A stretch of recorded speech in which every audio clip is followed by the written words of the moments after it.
U-boat is the anglicized version of the German word U-boot, E-A-boat, a shortening of undersea boot, which means undersea boat. While the German term refers to any submarine, the English one refers specifically to military submarines operated by Germany, particularly in World War I and World War II.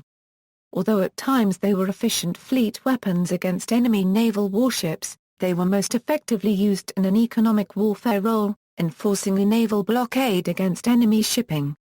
The primary targets of the U-boat campaigns in both wars were the merchant convoys bringing supplies from Canada, the British Empire, and the United States to the islands of the United Kingdom and to the Soviet Union and the Allied countries in the Mediterranean. Austro-Hungarian submarines of World War I were also known as U-boats. Pre-war, the first submarine built in Germany was the three-man submarine Brandtorcher, which sank to the bottom of Kiel harbor during its first test dive. The vessel was designed in 1850 by the inventor and engineer Wilhelm Bauer and built by SCHWEFFEL and Howat in Kiel for the Imperial German Navy. Brandtorcher was later rediscovered during dredging operations in 1887, and subsequently raised 16 years later and placed in a museum in Germany, where it remains today. This was followed in 1890 by WW1 and WW2, built to a Nordenfeldt design. In 1903, Germany Orff Dockyard in Kiel completed Germany's first fully functional submarine, Peril, which was sold to Russia during the Russo-Japanese War in April 1904. The Smu One was a completely redesigned Karp-class submarine and only one was built. It was commissioned by the Imperial German Navy on December 14, 1906. It had a double hull, was powered by a Karp-paragraph RTING kerosene engine and was armed with a single torpedo tube. The 50% larger Smu-2 had two torpedo tubes. A diesel engine was not installed in a German Navy boat until the U-19 class of 1912, a Euro 13. At the start of World War I, Germany had 48 submarines of 13 classes in service or under construction. During the First World War the Smu One was used for training and was retired in 1919. It is currently on display at the Deutsches Museum in Munich. World War I. At the start of World War I, Germany had 29 U-boats. In the first 10 weeks, 5 British cruisers had been lost to them. On September 5, 1914, HMS Pathfinder was sunk by Smu 21, the first ship to have been sunk by a submarine using a self-propelled torpedo. On September 22, U-9 sank the obsolete British warships HMS Abercur, HMS Cressy and HMS Hogg in a single hour. In the Gallipoli campaign in early 1915 in the eastern Mediterranean, German U-boats, notably the U-21, prevented close support of Allied troops by 18 pre-dreadnought battleships by sinking 2 of them. For the first few months of the war, U-boat anti-commerce actions observed the prize rules of the time which governed the treatment of enemy civilian ships and their occupants. On October 20, 1914, Smu 17 sank the first merchant ship, the Sigultra, off Norway. Surface commerce raiders were proving to be ineffective, and on February 4, 1915, the Kaiser assented to the declaration of a war zone in the waters around the British Isles. This was cited as a retaliation for British minefields and shipping blockades. Under the instructions given to U-boat captains, they could sink merchant ships, even potentially neutral ones, without warning. In February 1915, a submarine was rammed and sunk off Beachy Head by the collier SS Thordis commanded by Captain John Bell RN after firing a torpedo. On May 7, 1915, Smu 20 sank the liner RMS Lusitania with a single torpedo hit, although it is debated whether a second explosion was due to flammable cargo or another torpedo. The sinking claimed 1,198 lives, 128 of them American civilians, including noted theatrical producer Charles Frohman and Alfred Vanderbilt, a member of the prestigious Vanderbilt family. The sinking deeply shocked the Allies and their sympathizers because an unarmed civilian passenger ship was attacked. According to the ship's manifest, Lusitania was carrying military cargo, though none of them were classified as ammunition since they were classed as small arms and had bulk of non-explosives. This widely made the ship a non-military target. In fact, Lusitania had been carrying small arms for years prior to the sinking in 1915. It was not until the sinking of the ferry Sussex that there was a widespread reaction in the USA. The initial U.S. response was to threaten to sever diplomatic ties, which persuaded the Germans to issue the Sussex Pledge that reimposed restrictions on U-boat activity. The U.S. reiterated its objections to German submarine warfare whenever U.S. civilians died as a result of German attacks, which prompted the Germans to fully reapply prize rules. This, however, removed the effectiveness of the U-boat fleet, and the Germans consequently sought a decisive surface action, a strategy which culminated in the Battle of Jutland. Although the Germans claimed victory at Jutland, the British Grand Fleet remained in control at sea. It was necessary to return to effective anti-commerce warfare by U-boats. Vice Admiral Reinhard Scheer, Commander-in-Chief of the High Seas Fleet, pressed for all-out U-boat war, convinced that a high rate of shipping losses would force Britain to seek an early peace before the United States could react effectively. The renewed German campaign was effective, sinking 1.4 million tons of shipping between October 1916 and January 1917. Despite this, the political situation demanded even greater pressure, and on January 31, 1917, Germany announced that its U-boats would engage in unrestricted submarine warfare beginning February 1. On March 17, German submarines sank 3 American merchant vessels, and the U.S. declared war on Germany in April 1917. Unrestricted submarine warfare in the spring of 1917 was initially very successful, sinking a major part of Britain-bound shipping. Nevertheless, with the introduction of escorted convoys, shipping losses declined, and in the end the German strategy failed to destroy sufficient Allied shipping. An armistice became effective on November 11, 1918, and all surviving German submarines were surrendered. Of the 360 submarines that had been built, 178 were lost, but more than 11 million tons of shipping had been destroyed. Classes: Car paragraph RTING kerosene-powered boats, Type U1, Type U2, Type U3, Type U5, Type U9, Type U13, Type U16, Type U17. Mittel UMAN diesel boats, Type U19, Type U23, Type U27, Type U31, Type U43, Type U51, Type U57, Type U63, Type U66, Type Mittel U. U cruisers and merchant U-boats, Type U-139, Type U-142, Type U-151, Type UD-1. UB coastal torpedo attack boats, Type UBI, Type UB-2, Type UB-3, Type UF, Type UG. UC coastal mine layers, Type UCI, Type UC-2, Type UC-3. UE ocean mine layers, Type UEI, Type UE-2. Surrender of the fleet: under the terms of the armistice, all U-boats were to immediately surrender. Those in home waters sailed to the British submarine base at Harwich. The entire process was done quickly and in the main without difficulty, after which the vessels were studied, scrapped, or given to Allied navies. Stephen Kinghall wrote a detailed eyewitness account of the surrender. Interwar: at the end of World War I, as part of the Paris Peace Conference, 1919, the Treaty of Versailles restricted the total tonnage of the German surface fleet. The treaty also restricted the independent tonnage of ships and forbade the construction of submarines. However, a submarine design office was set up in the Netherlands and a torpedo research program was started in Sweden.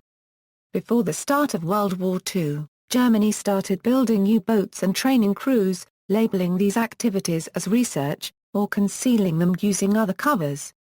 When this became known, the Anglo-German naval agreement limited Germany to parity with Britain in submarines. When World War II started, Germany already had 65 U-boats, with 21 of those at sea, ready for war. World War II. During World War II, U-boat warfare was the major component of the Battle of the Atlantic, which lasted the duration of the war. Germany had the largest submarine fleet in World War II, since the Treaty of Versailles had limited the surface navy of Germany to 6 battleships, 6 cruisers and 12 destroyers. Prime Minister Winston Churchill wrote, "The only thing that really frightened me during the war was the U-boat Peril." In the early stages of the war, the U-boats were extremely effective in destroying Allied shipping, initially in the mid-Atlantic, where there was a large gap in air cover. There was an extensive trade in war supplies and food across the Atlantic, which was critical for Britain's survival. This continuous action became known as the Battle of the Atlantic, as the British developed technical defences such as Acoustic and radar, and the German U-boats responded by hunting in what were called wolf packs, where multiple submarines would stay close together, making it easier for them to sink a specific target. Later, when the United States entered the war, the U-boats ranged from the Atlantic coast of the United States and Canada to the Gulf of Mexico, and from the Arctic to the west and southern African coasts and even as far east as Penang. The U.S. military engaged in various tactics against German incursions in the Americas. These included military surveillance of foreign nations in Latin America, particularly in the Caribbean, in order to deter any local governments from supplying German U-boats. Because speed and range were severely limited underwater while running on battery power, U-boats were required to spend most of their time surfaced running on diesel engines, diving only when attacked or for air daytime torpedo strikes. The more ship-like hull design reflects the fact that these were primarily surface vessels which had the ability to submerge when necessary. This contrasts with the cylindrical profile of modern nuclear submarines, which are more hydrodynamic underwater but less stable on the surface. Indeed, while U-boats were faster on the surface than submerged, the opposite is generally true of modern subs. The most common U-boat attack during the early years of the war was conducted on the surface and at night, see submarine warfare.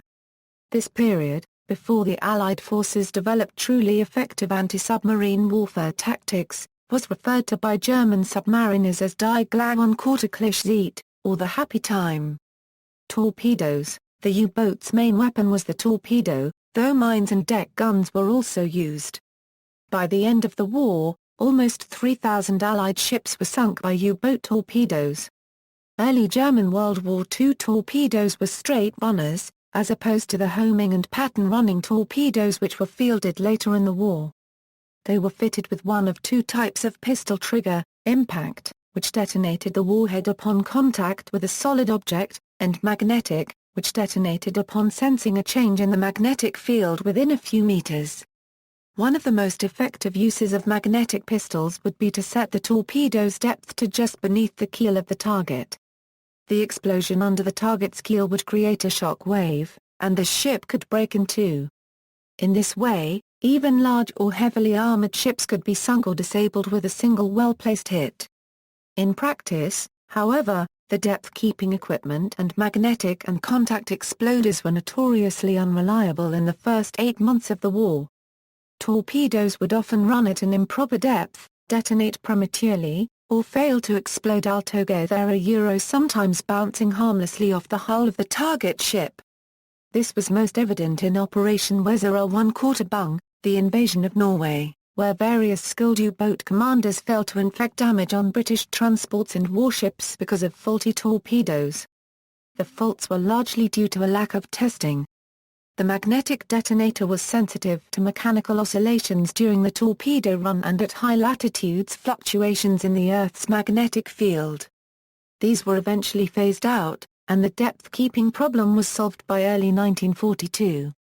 Later in the war, Germany developed an acoustic homing torpedo, the G7 Patton 5. It was primarily designed to combat convoy escorts. The acoustic torpedo was designed to run straight to an arming distance of 400 meters and then turn toward the loudest noise detected. This sometimes ended up being the U-boat itself. At least 2 submarines may have been sunk by their own homing torpedoes. Additionally, it was found these torpedoes were only effective against ships moving at greater than 15 knots. At any rate, the Allies countered acoustic torpedoes with noisemaker decoys such as Foxer, FXR, Cat and Fanfare. The Germans in turn countered this by introducing newer and upgraded versions of the acoustic torpedoes, like the late-war G7s, and the T-11 Torpedo. However, the T-11 Torpedoes did not see active service.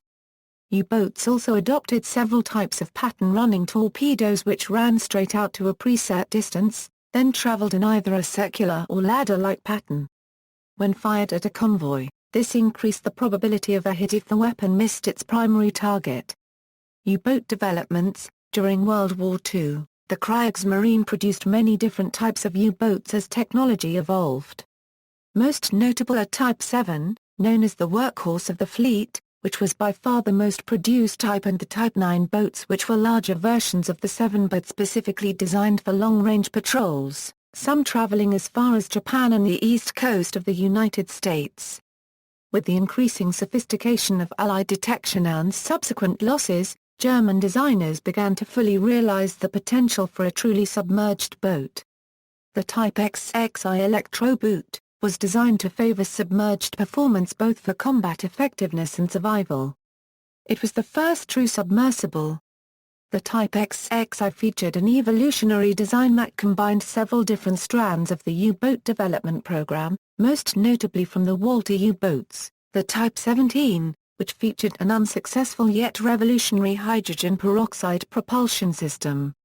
These boats featured a streamlined hull design, which formed the basis of the later USA Nautilus nuclear submarine, and was adapted for use with more conventional propulsion systems. The larger hull design allowed for a greatly increased battery capacity, which enabled the XXI to cruise submerged for longer periods and reach unprecedented submerged speeds for the time. Throughout the war, an arms race evolved between the Allies and the Kriegsmarine, especially in detection and counter-detection. Sonar allowed Allied warships to detect submerged U-boats beyond visual range but was not effective against a surfaced vessel. Thus, early in the war, a U-boat at night or in bad weather was actually safer on the surface. Advancements in radar became particularly deadly for the U-boat crews, especially once aircraft-mounted units were developed. As a countermeasure, U-boats were fitted with radar warning receivers, to give them ample time to dive before the enemy closed in, as well as more AA guns. However, by early mid-1943 the Allies switched to centimetric radar, which rendered the radar detectors ineffective. U-boat radar systems were also developed, but many captains chose not to use them for fear of broadcasting their position to enemy patrols and lack of sufficient electronic countermeasures. The Germans experimented with the idea of the Schnorchel from captured Dutch submarines, early on, but didn't see the need for them until rather late in the war.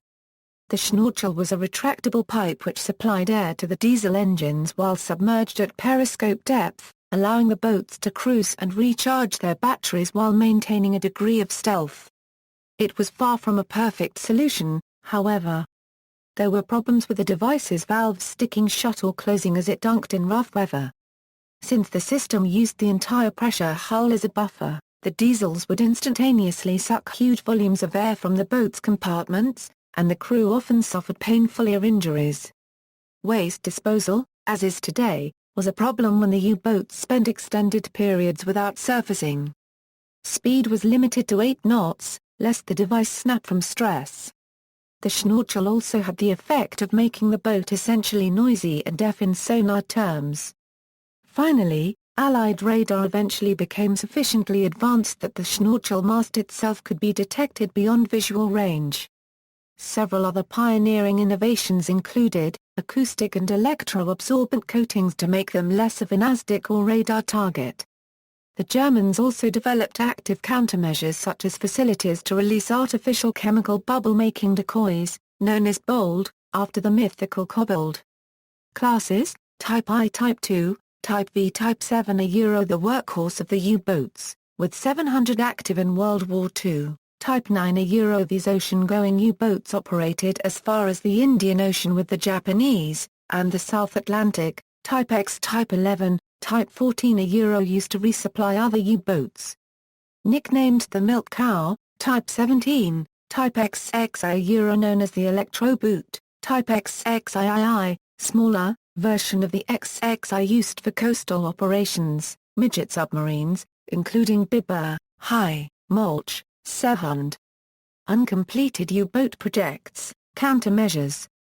advances in convoy tactics, high-frequency direction finding, radar, active sonar, depth charges, ASW spigot mortars, the intermittent cracking of the German naval Enigma code, the introduction of the Lee light, the range of escort aircraft, the use of mystery ships, and the full entry of the U.S. into the war with its enormous shipbuilding capacity, all turned the tide against the U-boats. In the end, the U-boat fleet suffered extremely heavy casualties, losing 793 U-boats and about 28,000 submariners. At the same time, the Allies targeted the U-boat shipyards and their bases with strategic bombing. Enigma machine. The British had a major advantage in their ability to read some German naval Enigma codes. An understanding of the German coding methods had been brought to Britain via France from Polish code breakers.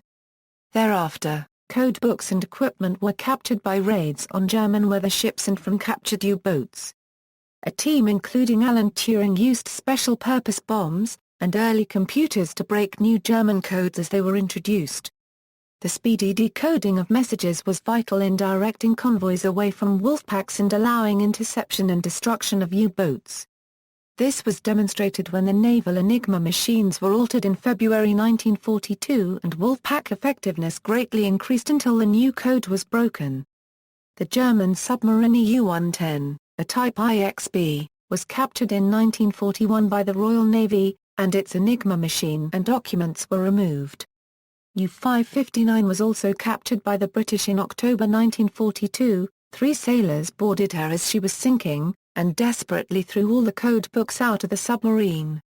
2 of them, able seaman Colin Grazier and Lieutenant Francis Anthony Blair Fassin, continued to throw code books out of the ship as it went underwater, and went down with it. Further code books were captured by raids on weather ships. U-744 was boarded by crew from the Canadian ship HMCSA Chilliwack on March 6, 1944, and codes were taken from her, but by this time in the war most of the information was known.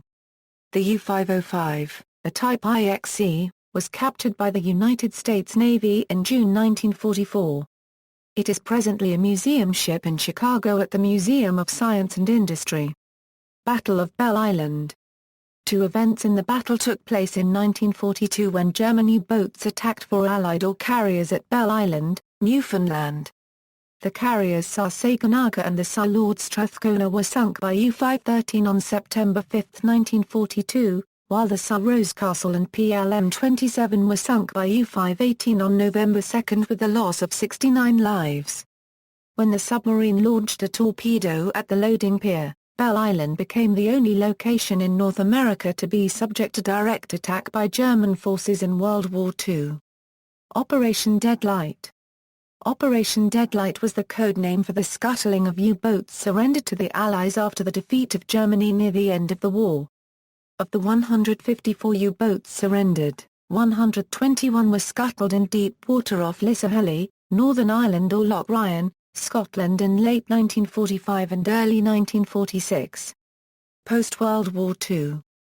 From 1955, the West German Bundesmarine was allowed to have a small navy. Initially 2 sunken Type XXIIs and a Type XXI were raised and repaired. In the 1960s, West Germany re-entered the submarine business. Because Germany was initially restricted to a 450-ton displacement limit, the Bundesmarine focused on small coastal submarines to protect against the Soviet threat in the Baltic Sea. The Germans sought to use advanced technologies to offset the small displacement, such as amagnetic steel to protect against naval mines and magnetic anomaly detectors. The initial Type 201 was a failure because of hull cracking. The subsequent Type 205, first commissioned in 1967, was a success, and 12 were built for the German Navy. To continue the U-boat tradition, the new boats received the Classic U designation starting with the U-1. With the Danish government's purchase of 2 Type 205 boats, the German government realized the potential for the submarine as an export. 3 of the improved Type 206 boats were sold to the Israeli Navy, becoming the Gal class. The German Type 209 diesel-electric submarine was the most popular export-sales submarine in the world from the late 1960s into the first years of the 21st century. With a larger 1,000 to 1,500-ton displacement, the class was very customizable and has seen service with 14 navies, with 51 examples being built as of 2006. Germany has brought the U-boat name into the 21st century with the new Type 212. The 212 features an air-independent propulsion system using hydrogen fuel cells. This system is safer than previous closed-cycle diesel engines and steam turbines, cheaper than a nuclear reactor and quieter than either. While the Type 212 is also being purchased by Italy, the Type 214 has been designed as the follow-on export model and has been sold to Greece, South Korea and Turkey. In July 2006, Germany commissioned its newest U-boat, the U-34, a Type 212. See also: Submarine Warfare, List of German U-boats, List of U-boats never deployed, List of successful U-boats, List of successful U-boat commanders, Aces of the Deep, Carl Dahl. Paragraph NITS, Orkney Wireless Museum contains an example of a U-boat radio, List of Knight's Cross recipients of the U-boat service, Sieglinde, Bold. Monsengrupp, U-boat campaign, Battle of the Atlantic, Das Boot, references. Further reading, John Abasolo. Anti-Submarine Warfare in World War I, British Naval Aviation and the Defeat of the U-Boats, Buchheim, Lefhagar 1/4 NTHER, Das Boot. Movie adaptation in 1981, directed by Wolfgang Petersen, Gannon, Michael Black May. Dell Publishing. ISBN 0-440-23564-2, Gannon, Michael. Operation Drumbeat. Naval Institute Press. ISBN 978-1-59114-302-4 Gray, Edwin A. The U-Boat War, 1914–1918, Hans-Joachim Korver. German Submarine Warfare 1914–1918 in the Eyes of British Intelligence, LIS Rhenish 2010, ISBN 978-3-902433-79-4, Curson, Robert. Shadow Divers, The True Adventure of Two Americans Who Risked Everything to Solve One of the Last Mysteries of World War II. Random House Publishing. ISBN 0-375-50858-9, Mar. Paragraph Lair, Aberard and Werner Brack.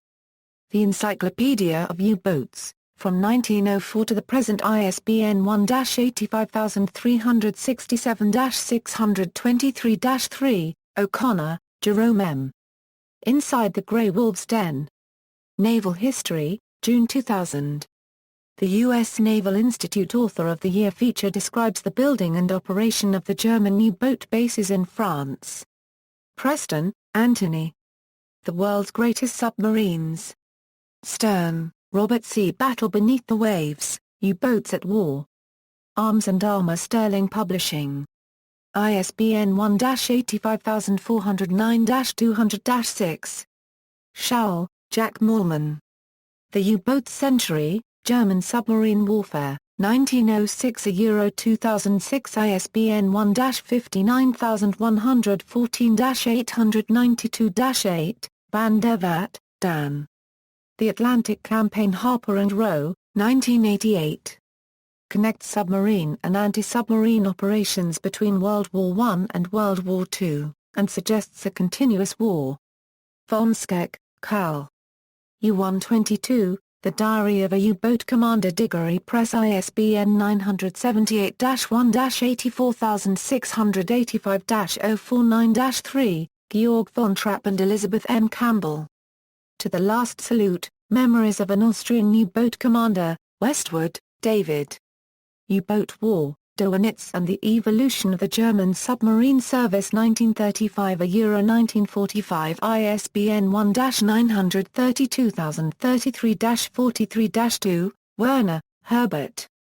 Iron Coffins, A personal account of the German U-boat battles of World War II, ISBN 978-0-304-35330-9, external links, The Subpen. Your home for submarine and U-boat history. Good for research, curiosity and fun, U-boat.net comprehensive reference source for WWI and WW2 U-boat information. U-boat-bases.com. The German U-boat bases of the WWII in France: Brest, Lorient, Streetnersee, La Rochelle, Bordeaux. Urboutoif.net comprehensive reference source for WW2 U-boat information. 1. U.S. Naval Institute award-winning Inside the U-Boat Pens, describing the construction and operation of the 5 U-boat bases along the Bay of Biscay in France. Photos, diagrams, including visit to Admiral Donit's unknown command and control chateau in Lorient, France.